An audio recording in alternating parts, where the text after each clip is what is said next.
ก็สบายดีทุกคนเนาะที่เข้ามาเบิ่งคือสำหรับวิดีโอนี้เป็นไผที่อยากเติมเกมฟรีไฟร์หรือว่าเกมอื่นๆก็สามารถทักหาได้เนาะมื้อนี้จะมาแนะนำถ้าว่าไผที่อยากถูกโกงหรือว่าอยากเสียเงินเนาะก็สามารถ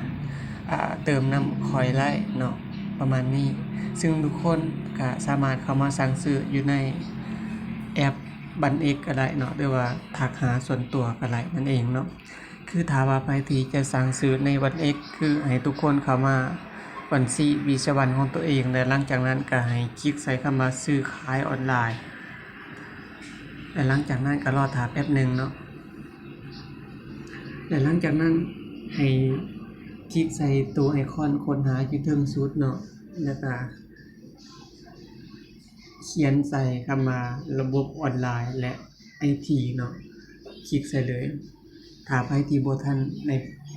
เขียนใส่ก็เขียนใส่ตามนี้เนาะแล้วก็มันจะเห็นไอคอนขึ้นมาแบบนี้แล้วก็ให้คลิกใส่ไอคอนปึ๊บตอนนี้ข้อยก็ตั้งร้านใหม่เนาะซึ่ง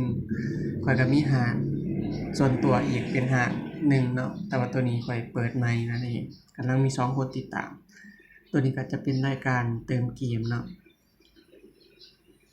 ก็สามารถเลือกเกมที่ต้องการเติมได้เนาะ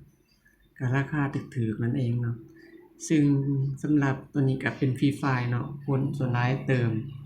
ก็คือในราคา33เพชรถ้าว่าเติมทำอิฐก็ได้39เพชรต่อราคา 8,000 กีบนั่นเองเนาะจ่ายผ่านวิศวรก็สามารถเข้ามาแล้วก็กดสั่งซื้อได้เลยเนาะก็เพียงแต่บอก ID แล้วก็สามารถเติมเข้าเกมเลยนั่นเองถ้าว่าบ่อยากเติมเกมอันอื่นก็สามารถ